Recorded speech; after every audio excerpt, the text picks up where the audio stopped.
Dengue காய்ச்சல் தீவிரமாக பரவி வரும் நிலையில் டெங்கு காய்ச்சல் பரவுவதற்கான காரணங்களையும் பாதிப்பிலிருந்து மீள்வதற்கான வழிமுறைகளையும் தற்போது பார்க்கலாம். டெங்கு காய்ச்சல் தீவிரமாக பரவி வரும் நிலையில் டெங்கு காய்ச்சல் பரவுவதற்கான காரணங்களையும் பாதிப்பிலிருந்து மீள்வதற்கான வழிமுறைகளையும் பற்றி பார்ப்போம். மழைக்காலங்களில் காய்ச்சல் பாதிப்பு பொதுவாக அதிகமாக இருக்கும். ஆனால் அனைத்து காய்ச்சல்களும் டெங்குவாக இருக்க வாய்ப்பு இல்லை. டெங்கு காய்ச்சலை எலிசா பரிசோதனை மூலம் மட்டுமே உறுதி செய்ய முடியும். டெங்கு காய்ச்சல் ஏடிஎஸ் வகை கொசுக்களின் மூலம் உண்டாகிறது. கொசுக்கள் கடித்த ஒரு வாரத்தில் கடுமையான காய்ச்சல், தலைவலி, உடல் சோர்வு, மூட்டுவலி ஆகியவை ஏற்படும்.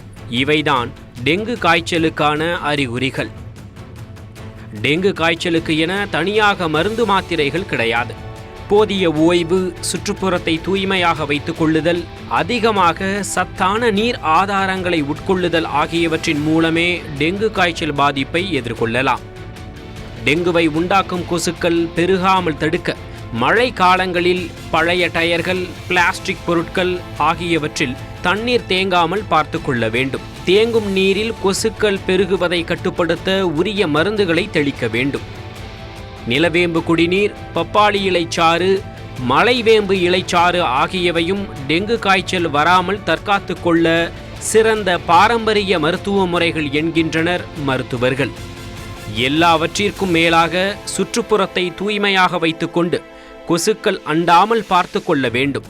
மழைக்காலமான தற்போது காய்ச்சல் என்று வந்தாலே மிகவும் விழிப்புணர்வுடன் செயல்படுவது அவசியம்.